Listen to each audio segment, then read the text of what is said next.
Hello दोस्तों, स्वागत है आपका यू लर्न में। और आज मैं आपको बताने जा रहा हूँ लाइन ऑफ प्रोजेक्शन का एक प्रॉब्लम। ठीक ना, ये बहुत हल्का सा प्रॉब्लम है, एकदम इजी प्रॉब्लम। तो यहाँ पे कह रहा है a line A B 60 mm long is parallel to principal planes and 30 mm above the ground and 25 mm in front of the VP. Draw its projection.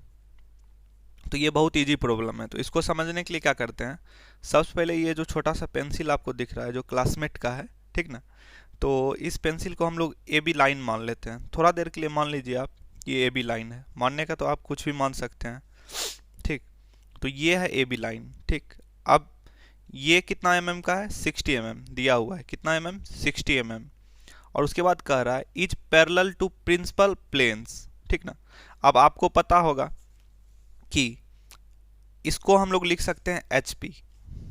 याद रखिएगा, ये जो है सोया हुआ है, ठीक ना। ये नीचे वाला प्लेन दिख रहा है नहीं, ये सोया हुआ है, इसीलिए इसको बोलेंगे हॉरिजॉन्टल प्लेन, एच पी। और ये जो दिख रहा है प्लेन, ये प्लेन है, ये खड़ा है, ठीक ना, वर्टिकल, यानी ये क्या है, वीपी। ये क्या है, वीपी। सोया हुआ ये है हॉरिजॉन्टल एच पी, और ये वर्टिकल, ये खड़ा है इसलिए ये वर्टिकल है। तो इस पे लिख दिया हम वीपी और इस पे एचपी। अब क्या करना है, याद रखिएगा, एचपी और वीपी जो होता है वो प्रिंसिपल प्लेन होता है। क्या होता है, एचपी और वीपी क्या होता है, प्रिंसिपल प्लेन। तो इसीलिए यहाँ पे वर्टिकल प्लेन और हॉरिजॉन्टल प्लेन नहीं बोला, क्या बोला, प्रिंसिपल प्लेन। और ध्यान एक देने वाला बात है कि आपको यहाँ पर प्लेन नहीं लिख करके देखिए, यहाँ प्लेन्स लिखा हुआ है, ईएस लगा हुआ है। क्या लगा हुआ है, ईएस। इसका मतलब प्रिंसिपल प्लेन जो होता है एचपी और वीपी दोनों होता है। तो इस बात का ध्यान दीजिएगा। तो आगे पढ़ते हैं अब। A line A B 60 mm long, ये जो पेंसिल लाइन जिसको माने हैं वो 60 mm लॉन्ग है। Is parallel to principal planes, parallel है, इसके दोनों के पैरेलल है, ठीक ना, एक के पैरेलल नहीं है। तो अब बताना है हमको कि ये कब पैरेलल होगा। तो इस पोजीशन में अगर रखा जाए तो ये देखो, इस प्लेन से भी पैरेलल है और नीचे वाले प्लेन से भी अगर देखा जाए तो ये सामने से देखना, ये क्या हो रहा है, इसके पैरेलल। ये देखो, अगर ऐसे रखा जाए तो ये क्या होगा, इससे भी पैरेलल, और वीपी से भी इस तरह क्या होगा, ये पैरेलल। तो अगर इस पोजीशन में अगर रखा जाए तो ये पैरेलल होगा।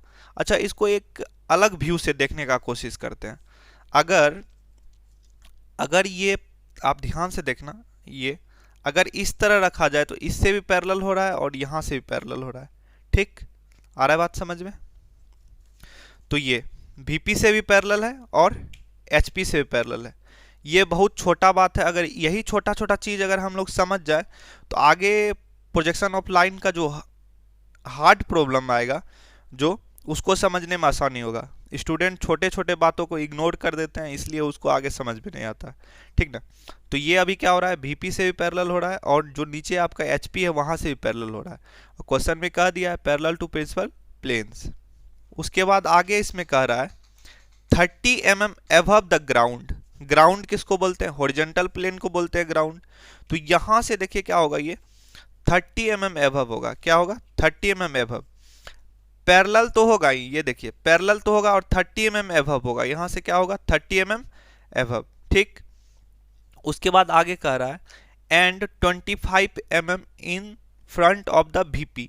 अब वीपी देखिए यहाँ पे है, तो वीपी से क्या होगा बताइए, वीपी से आगे होगा 25 mm, ठीक ना। और एचपी जो है, एचपी से क्या होगा बताइए, एचपी से 30 mm ऊपर होगा, अबव, ग्राउंड से अबव, कि इधर से जो है 30 है और इधर से वीपी से 25 mm है और यहाँ से 30 mm है, ठीक। तो अब पेंसिल ये यहाँ रहेगा। अब ध्यान से देखिएगा, चलिए थोड़ा कंपास का हेल्प लेते हैं कि ये 90 डिग्री पर रहने की कोशिश करे, ठीक ना। अब देखिए, अब ध्यान से देखिएगा आप। अब इसका प्रोजेक्शन ड्रॉ करना है। क्वेश्चन में आगे कर रहा है ड्रॉ इट्स प्रोजेक्शन।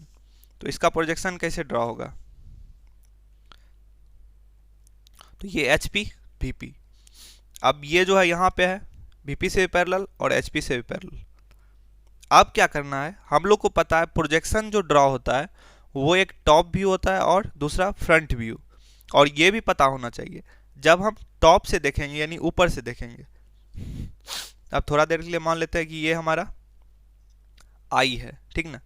इसको लाइन मान सकते हैं, तो इस शार्पनर को हम लोग आई मान लेते हैं। तो ये ऊपर से अब देख रहे हैं, कहाँ से देख रहे हैं, ऊपर से। तो जब यहाँ से देखिएगा तो प्रोजेक्शन जो होगा HP पे बनेगा। क्योंकि ये टॉप से देखा जा रहा है इसलिए HP पे जो बनेगा वो टॉप व्यू बनेगा। क्या बनेगा? Top view. जब हम लोग सामने से देखेंगे, कहाँ से देखेंगे? सामने से। तो सामने से जब देखेंगे तो वो फ्रंट व्यू होगा, और फ्रंट व्यू जो जाएगा उसका जो प्रोजेक्टर जाएगा वो VP पे जाएगा, और VP पे यहाँ पे लाइन इसका प्रोजेक्शन ड्रॉ होगा। और जब हम लोग ऊपर से टॉप से देख रहे होंगे तो टॉप से इसका जो प्रोजेक्टर है वो जाके प्रोजेक्शन ड्रॉ होगा HP पे। ठीक ना? तो ये बात समझ में आ गया कि टॉप व्यू जो बनेगा वो कहाँ बनेगा? HP पे, और फ्रंट व्यू जो बनेगा वो VP पे। चलिए इसको भी लिख लेते हैं कि हमारा जो टॉप व्यू होता है वो HP पे बनता है, और जो फ्रंट व्यू होता है वो VP पे बनता है। ठीक, ये भी पता चल गया। अब आपको एक बात ये भी पता होना चाहिए कि अगर आप इस लाइन को पैरेलल रखिएगा तो इसका जो प्रोजेक्टर जाएगा नीचे, इस पॉइंट का यहाँ नीचे आएगा यहाँ, और इधर वाले पॉइंट A का यहाँ जाएगा, और इस वाले पॉइंट का यहाँ जाएगा। तो जब पैरेलल हो प्लेन से लाइन तो ट्रू लेंथ मिलता है, ये याद रखिएगा। जब पैरेलल हो तो ट्रू लेंथ मिलेगा। आप सोच सकते हो, देखो अब ये भी बात ध्यान देने वाला बात है, ये इजी प्रॉब्लम है लेकिन इसमें बहुत कुछ सीखने के लिए मिल रहा है। आप इसे तुरंत ड्रॉ कर सकते हो। अगर आपको लग रहा है कि कुछ ज़्यादा इसमें कंसेप्ट चल रहा है तो कोई दिक्कत नहीं, फास्ट फॉरवर्ड कर लो और जल्दी से देख लेना। तो देखो अब जब इसको क्या करेंगे हम लोग, जब पैरेलल होगा ये, तो यहाँ पे हमको क्या होगा? इसका ट्रू लेंथ मिलेगा। क्या मिलेगा? True length. अगर ये 60 mm है तो हमको यहाँ पे 60 mm ही ड्रॉ करना होगा, और अगर इधर से भी पैरेलल है तो ये 60 mm ही जाएगा। लेकिन अगर ये परपेंडिकुलर रहता, अगर ये परपेंडिकुलर किसी भी एक प्लेन के रहता तो यहाँ पे सिर्फ पॉइंट बनता। सिर्फ क्या बनता? पॉइंट बनता। और ये भी बात ध्यान में रखना, अगर ये इंक्लाइन रहता, क्या रहता? इंक्लाइन रहता तो इसका ट्रू लेंथ नहीं होता, इसका लेंथ कुछ छोटा हो जाता। जैसे आप खुद देख सकते हो, जब ये पैरेलल था तो इसका जो लेंथ है अभी क्या है? ज़्यादा। अब जैसे ये इंक्लाइन हो जाएगा तो इसका जो प्रोजेक्टर जो नीचे जाएगा तो अब देखो यहाँ पे जाएगा कुछ, लेकिन यही चीज़ जब क्या रहता? पैरेलल रहता, तो देखो अब इसका ये लेंथ क्या हो गया? ज़्यादा। तो पैरेलल में ट्रू लेंथ मिलता है, याद रखना। तो इसको भी लिख देते हैं। अगर परपेंडिकुलर हुआ, अगर परपेंडिकुलर हुआ तो क्या मिलेगा?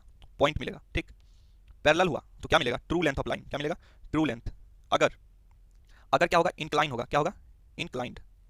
तब क्या होगा बताइए? तब no true length, no true length, small होगा। क्या होगा? स्मॉल। ठीक, ये बात हमको समझ में आ गया। टॉप व्यू HP पे बनता है, फ्रंट व्यू VP पे बनता है। एक ही क्वेश्चन से बहुत सारा कंसेप्ट क्लियर हो सकता है। ठीक ना? तो इसमें क्या होता है, थोड़ा सा ध्यान देना होता है।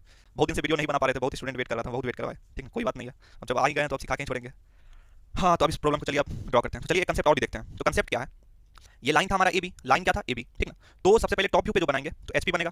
टॉप व्यू सबसे पहले बनाएंगे यहाँ पे, तो देखिए कैसे बनेगा। ये यहाँ पे हम लोग को रेफरेंस लाइन लेना पड़ेगा, XY, जो कि आपका यहाँ पे दिख रहा है, ये दिख रहा है, ये इंटरसेक्शन दिख रहा है दोनों का। ये लाइन जो आपको दिख रहा है, ये वाला, ये लाइन होता है रेफरेंस। अब इस लाइन के ऊपर अब VP हो जाएगा और नीचे HP। कैसे होगा? अब देखिए, ये तो यहाँ पे हम लोग 3D में स्पेस में देख रहे हैं। ये जितना भी चीज़ है, ये मेरा हाथ हो गया, ये पेन हो गया, ये अभी जो है 3D में स्पेस में है, ये स्पेस में अभी है। तो आपको ये कहीं भी 3D में आप देख सकते हैं, ये देखिए। लेकिन जब इसको एक 2D प्लेन शीट पे जब हम लोग को ड्रॉ करना होता है तो क्या करना पड़ता है? उसके लिए HP को 90 डिग्री इसको घुमाना होता है। ये देखिए, ये जो HP प्लेन है इसको 90 डिग्री क्लॉकवाइज घुमाना होता है। अब जब क्लॉकवाइज इसको 90 डिग्री घुमा देंगे तो ये क्या हो जाएगा? एक 2D अब ये बन जाएगा, एक प्लेन बन जाएगा। ये क्या बन जाएगा? प्लेन। तो जो प्रोजेक्शन VP पे बना था वो क्या होगा? रेफरेंस लाइन के ऊपर रह जाएगा, और जो HP पे प्रोजेक्शन बना था वो जो है रेफरेंस लाइन से नीचे चल जाएगा। तो अब देखिए, XY से नीचे क्या चल जाएगा? HP, और XY के ऊपर जो रहेगा वो क्या रहेगा? VP। XY के ऊपर VP और XY के नीचे HP। ये हो गया एक कंसेप्ट। आप ये सीख गए कि इसको 90 डिग्री रोटेट करना होता है। HP को 90 डिग्री क्लॉकवाइज में रोटेट करते हैं। अब VP को क्यों नहीं करते क्लॉकवाइज में? अगर VP को करेंगे तो ये जाके इसमें मिक्स हो जाएगा और दोनों नीचे चल जाएगा, और दोनों लाइन का जब हम लोग प्रोजेक्शन ड्रॉ करेंगे तो वहाँ पे क्या हो जाएगा? हमारा जो प्रोजेक्शन मिलेगा एक दूसरे से इंटरसेक्ट हो जाएगा, तो हमको प्रोजेक्शन मिल नहीं पाएगा। ठीक ना? तो ये बात पता चल गया। तो HP को हम लोग क्लॉकवाइज करते हैं। अब ये तो बात आ गया समझ में। ठीक है, और यहाँ पे एक थोड़ा सा और कंसेप्ट है, उसको भी याद रखना है, हमेशा याद रखना है कि जो हमारा HP का प्रोजेक्शन, जब हमारा लाइन का प्रोजेक्शन जाएगा HP पे टॉप व्यू, तो उसमें जो हम लोग नेमिंग करेंगे वो याद रखिएगा, उसमें नेमिंग करेंगे अल्फाबेट स्मॉल लेटर में। क्या करेंगे? अल्फाबेट स्मॉल लेटर में, याद रखिएगा। जो अल्फाबेट होगा हमारा स्मॉल लेटर में होगा। और उसके बाद जब हम लोग फ्रंट व्यू में VP में लिखेंगे तो A डैश और B डैश लिखाएगा। क्या लिखाएगा? A डैश और B डैश। जब HP में टॉप व्यू के लिए लिखते हैं तो AB लिखेंगे स्मॉल लेटर, और उसके बाद जब फ्रंट व्यू के लिए हम लोग VP में लिखेंगे तो A डैश और B डैश। ठीक ना? तो ये छोटा छोटा बात जो था वो हमको याद रखना चाहिए। ये सब आप पॉइंट ऑफ प्रोजेक्शन में पढ़े होंगे, तो इतना बात ध्यान रखिए। अब हम लोग को पता था ट्रू लेंथ मिलेगा, तो ट्रू लेंथ याद रखिएगा कि अब देखिए यहाँ पे 60 mm यहाँ पे हम लोग ले सकते हैं, ये देखिए। लेकिन उसके लिए क्या करना होगा? सबसे पहले जो फ्रंट और ग्राउंड से जो एबव था वो भी तो देखना होगा, तो उसके लिए हम लोग देख लेते हैं। एक बार फिर से बनाएंगे, कोई बात नहीं है। तो आप ध्यान से देखिएगा, हम लोग को क्या करना था? ग्राउंड से लेना था। यहाँ से ग्राउंड से कितना था? ग्राउंड से 30। तो ग्राउंड से 30 था, तो ये 30 ऊपर है, तो ये 30 ऊपर कहाँ जाएगा? रेफरेंस लाइन से ऊपर। ये देखिए, यहाँ से 30 जब ऊपर जा रहा है, यानी रेफरेंस लाइन से ऊपर जा रहा है 30। तो 30 जो होगा यहाँ से देखिए, रेफरेंस लाइन से 30 ऊपर में जाकर लाइन ड्रॉ होगा, ये रहा, और इधर भी 30 लेंगे। और यहाँ पे हम लोग 60 ड्रॉ कर देंगे। यहाँ पे कितना ड्रॉ कर देंगे 60। तो अभी तो यहाँ रेफरेंस लाइन ले लिए तो कोई बात नहीं है, अभी उधर बनाएंगे हम लोग, अभी फिलहाल समझ रहे थे। तो ये 60 हो गया। और नीचे जो हम लोग को लेना था, नीचे कितना लेना था ये भी देख लेते हैं। तो ये देखिए VP से कितना था, VP से 25, तो VP से 25, तो जब ऊपर से देखेंगे तो यहाँ बनेगा, तो ये 25 कहाँ से आएगा, रेफरेंस लाइन से नीचे, क्योंकि रोटेट हो चुका है तो नीचे आएगा। तो यहाँ से हम लोग क्या लेंगे 25 नीचे, तो ये देखिए 25 नीचे लेंगे और यहाँ पे 60 mm हम लोग बनाएंगे। तो सबसे पहले एच पेंसिल यहाँ पे करेंगे और उसके बाद यहाँ से डॉटेड लाइन यहाँ पे डालेंगे। अच्छा ये उल्टा करेंगे कोई बात नहीं, उधर बनाएंगे तो आपको समझ में आ जाएगा, बस हम समझाना चाह रहे थे आपको यहाँ पे नेमिंग। तो ये यहाँ पे 60 mm ड्रॉ कर देंगे। तो यहाँ पे जो प्रोजेक्शन का नेमिंग होगा वो होगा A और B, और यहाँ होगा A' और B'। तो इतना में जो है इस क्वेश्चन का चीर फाड़ हो गया, ठीक ना। तो अब इस क्वेश्चन को हम लोग बनाते हैं। तो बनाने के लिए क्या करेंगे, एच पेंसिल का यूज कीजिएगा, ठीक ना। ये देखिए एच पेंसिल रेफरेंस लाइन वगैरह के लिए, और ट्रू लेंथ वगैरह जो ड्रॉ करेंगे एक्चुअल जो हमारा प्रोजेक्शन होगा वो विजुअल लाइन के लिए एचबी पेंसिल। और एक बात बता देते हैं, ये दोनों पेंसिल कुछ भी हो आपके पास, आप इंजीनियर हो कुछ भी कर सकते हो, ठीक ना। ये आई का जमाना है भाई, आप ऑटोकेट पे जब करोगे सब कुछ मिल जाएगा आपको। तो ये एच और एच भी रहे कुछ रहे उससे कोई मतलब नहीं, आप अगर असली इंजीनियर हो तो आप ऐसे भी एच भी पार लोगे, ड्रॉ कर लोगे। अगर आपके पास अगर एच रहेगा तो एच भी बन जाएगा, और एच भी रहेगा तो एच बन जाएगा। असली इंजीनियर जो होगा वो कर लेगा। हम भी जब सेमेस्टर में थे तो मेरे पास खुद पेंसिल नहीं रहता था, दूसरे का पेंसिल मांग के बनाते थे, ठीक ना। तो बेचारा हमको एक के पेंसिल दे पाता था कोई भी, एच दिया था हम उसी से एच बी और एच दोनों काम कर लेते थे। हाँ तो ये सब हुआ फिजूल की बात है, चलिए आते हैं अब। तो ये देखिए ये एच पेंसिल है, एच पेंसिल से हम लोग क्या करेंगे रेफरेंस लाइन ड्रॉ करेंगे। तो देखो बुआ हम लोग मिनी ड्राफ्टर का भी यूज नहीं कर रहे, आप लोग मिनी ड्राफ्टर का भी यूज कर सकते हो, आसानी होगा कोई बात नहीं। तो यहाँ पे क्या करेंगे हम, सबसे पहले रेफरेंस लाइन ले लेते हैं। तो ये हो गया हमारा रेफरेंस लाइन, उसके बाद इसको लिख देंगे एक्स वाई। ये देखो टूटा पेंसिल का जो टिप है, चलो थोड़ा इसको घस देते हैं, एक्स वाई। अब देखो ये रेफरेंस लाइन हो गया। तो हम लोग को पता था रेफरेंस लाइन से ऊपर कितना जाना है 30 mm, कितना जाना है 30 mm, क्योंकि ग्राउंड से बोला है 30 mm ऊपर, तो रेफरेंस लाइन से 30 ऊपर जाएंगे, ठीक ना। और इन फ्रंट ऑफ वीपी बोला था, तो ये हम लोग एक्स वाई से रेफरेंस से कितना जाएंगे नीचे 25, कितना जाएंगे 25 mm। तो देखो अब क्या करेंगे, सबसे पहले जो है टॉप व्यू ड्रॉ करना है, क्या ड्रॉ करना है टॉप व्यू। तो टॉप व्यू ड्रॉ करने के लिए क्या कर लेंगे हम लोग, एच पेंसिल का यूज करेंगे, और मिनी ड्राफ्टर अगर लगाए हो तो उसके हेल्प से। चलो यहाँ से हम लोग कितना जाएंगे 25, 25 पे एक मार्क ले लिए। यहाँ पे मिनी ड्राफ्टर रहता तो आसानी से यहाँ पे सेट करते और इधर लाइन खींच देते, ठीक ना। ये एक लाइन ड्रॉ कर दिए यहाँ पे, और फिर यहाँ से हम लोग क्या करेंगे 60 लेंगे, कितना लेंगे 60। क्यों 60 लेंगे, क्योंकि ट्रू लेंथ मिल रहा था, इसलिए हम लोग थोड़ा चोरी भी कर सकते हैं, कोई दिक्कत नहीं है। मिनी ड्राफ्टर रहता तो और आसानी से हो जाता। तो इसको ले लिए। अब 25 यहाँ पे आया था तो यहाँ से भी 25 ले लेते हैं। यहाँ से कितना ले लेंगे 25। बिना मिनी ड्राफ्टर के भी आप काम कर सकते हो भाई, इंजीनियर हो भाई, छोट मोट आदमी थोड़े ना हो। अब देखो यहाँ से हम लोग 60 mm आ गया, तो 60 mm के लिए एच बी पेंसिल लेते हैं। तो यहाँ से देखो ये लाइन हम ड्रॉ कर दिए एच बी पेंसिल से, ठीक दिख गया। ये जो है विजुअल लाइन है, ये जो यहाँ से यहाँ तक है विजुअल लाइन। अब इसको हम लोग क्या करेंगे ए लिख दो और यहाँ पे बी लिख दो, ठीक ना, ए और बी हो गया। अब हम लोग को कितना जाना है टॉप व्यू में ऊपर 30, कितना जाना है 30। तो सबसे पहले क्या करेंगे इसी प्रोजेक्टर को जो है आगे बढ़ा दो, इसी प्रोजेक्टर को आगे बढ़ा दो, बढ़ा दिए। फिर यहाँ से हम लोग क्या करेंगे इसी प्रोजेक्टर को आगे बढ़ा देंगे। जैसे मिनी ड्राफ्टर का अगर यूज कर रहे होंगे तो फटाक से यहाँ पे लगाएंगे, 30 जहाँ पे जा रहा होगा वहाँ से मिला देंगे, एक तो वो बात हो गया।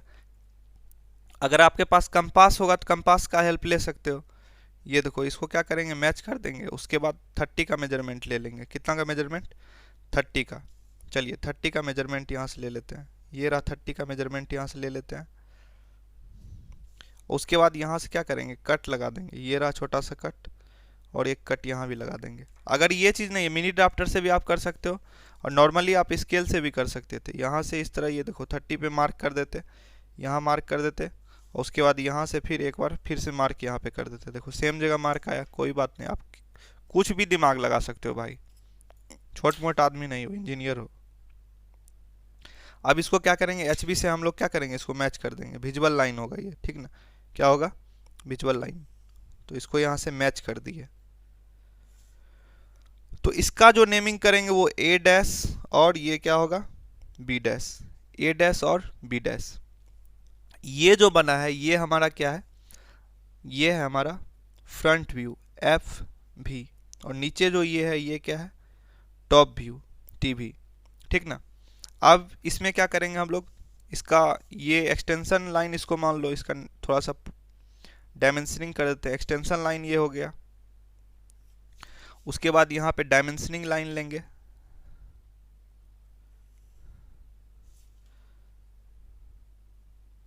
एरोहेड बना दो,